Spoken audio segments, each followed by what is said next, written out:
Hey friend, as we kick things off, I finally got a pair of scissors that I am going to cut this tag. Have you seen this tag? The problem in my house is that scissors disappear. I had three scissors that I put into the junk drawer when we moved here, and we've lived here a year. And I'd say on average, I maybe can find one pair. All right, let's see. And success! One simple thing done. It feels like a big accomplishment because I've looked at that every time. I don't like seeing it just hanging down. And it's the instructions for setup. So I'm good. I got that down. I don't need them. We're good. And the reason I shared this with you about cutting that tag off is I have had to learn how to let the little things go. Can you relate to this? Sometimes the little things can become big things in the sense that it can all of a sudden you're down this rabbit hole and you're tackling this and then that. And then you're like, what in the world? I just went to get a pair of scissors. How am I now doing 5 other tasks? And I've just lost 30 minutes, right? It's stuff like that where the small thing becomes the big thing. So like I was telling you, I've put off cutting this off because I couldn't find a pair of scissors right in the moment, or that time that I found them, they just wouldn't cut. I was like, oh, this is stupid. So instead of allowing those kinds of things to be triggers for me and set me off, or shaming myself, judging myself, if I do get lost down the rabbit trail, I just unwind, bring it back, hopefully remember what I was originally looking for. Because that actually happened to me earlier today, is in that email example, I had gone in to look for something and then got distracted. And then I was like, okay, there's a reason I came here. And I had to try. And it wasn't something I had written down because I just went to do a simple task. But that simple task led to another task, to another thing. And then I was like, wait, why was I here? I know there was another reason I was here. And that, it's in the back of your mind, it won't come forward. So understanding how we can get caught up in the small things, the little things that can take us down different pathways. The kids that I'm raising, 2 of them are diagnosed with ADHD, and they present very differently than I do. And we're not biologically related, so there's not that connection. However, one of the things that I notice is, although they both have ADHD, they have it differently. So one is more triggered by emotions and one is more triggered by the small stuff, the little things that we as adults can look at. And we're like, oh, and it gets really frustrating because I feel like I just need a button to say the same thing over and over, because I'm just rinse and repeating. I'm just having to say the same thing to get through to this child. And even if I get him to repeat back, which is an activity I do, and I will ask him, okay, what did I say? Because you just said okay to this. I know from past experience, he's not going to remember it. So I'm like, say it back to me. And he will even say it back to me. And then he will go and do something. And his mind has completely forgot all the small steps in doing the task. And especially if you give him more than one thing to do at a time, which you want to, right? You just want to be able to pour out. And this is also a skill that you want him to develop because he's going into adulthood, right? And yet, it's like those multi-steps can be a real struggle for some people.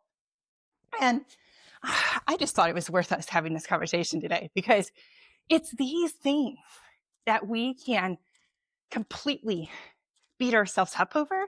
We can beat each other up over. We can get frustrated with ourselves. We can get frustrated with others. And I experience it like nothing in my life prepared me for what motherhood would do to my brain. Like, nobody talked to me about that. What motherhood would do to my brain. Because one, you've got just sheer exhaustion of managing other people. And I don't like that. I like to be the leader. I like to be the one who says, okay, this is what we're going to do. That's fine. I'll be the leader. That's fine. I will be the line leader. But I don't want to manage you in the line. I will tell you what to do, but I don't want to manage, make sure that you did the thing.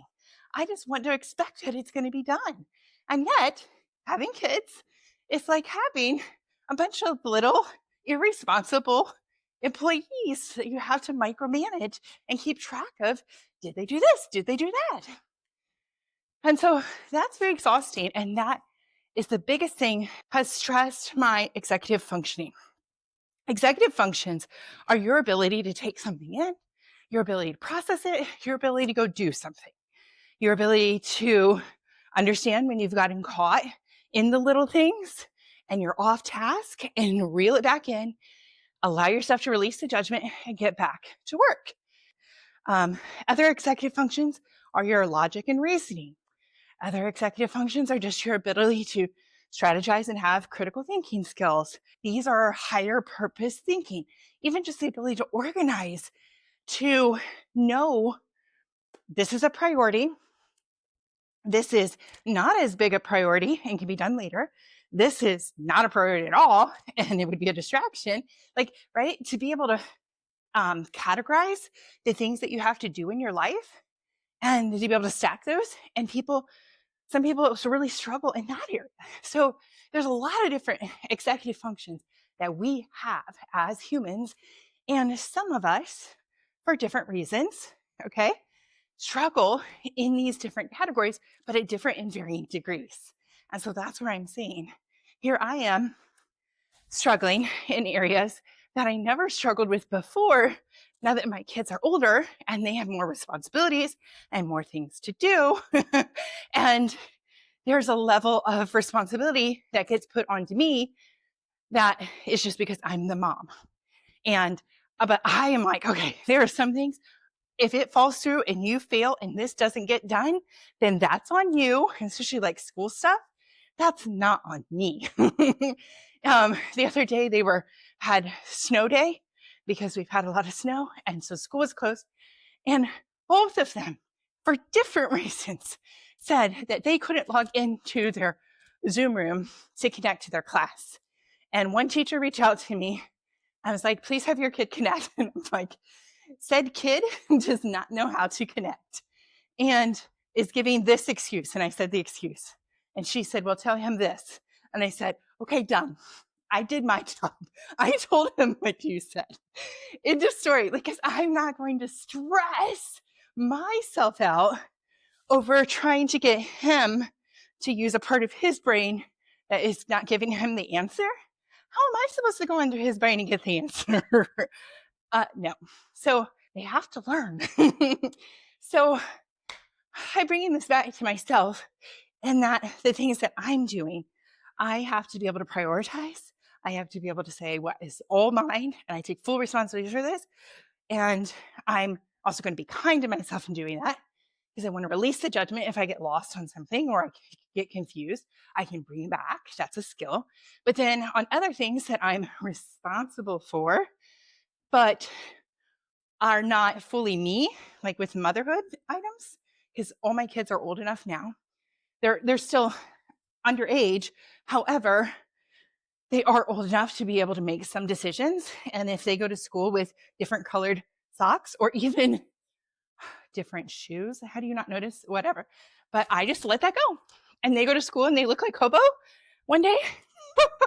Okay, that's on them. Can you relate to this? These are the things that I think some of us can get really caught up in, really stressed about. And I'm learning.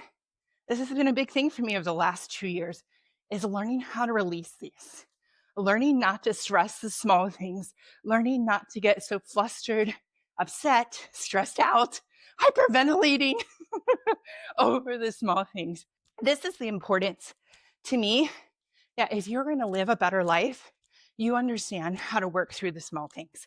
You understand when you're getting caught up judging yourself. You understand how to work through and release these small things that can be triggers, and in your own life, in relationships with other people. Like, this is so valuable. And so this is some of the stuff that we're going to do in January, is understanding how we can get caught up in these and how we can limit our success and limit keeping our word to ourselves, because we've gotten caught up in these small things. And so inside of the group coaching program, these are some of the things that we're going to talk about, very practically speaking, right? I want to make it so practical that you can see areas that our conversations here are about, things that you're doing in your life, so that we can understand how we can feel better is about more than just how we move our bodies, but it's also in how we take care of our mind, how we process our emotions, how we relate to others, the whole dynamics of how we're using our mind-body connection so we can start to flow through life with a little bit more ease, a little less stress, a little more happiness. Yes?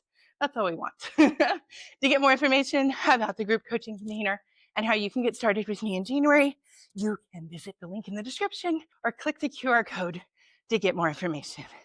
Happy bouncing, Fen, and I'll talk to you tomorrow.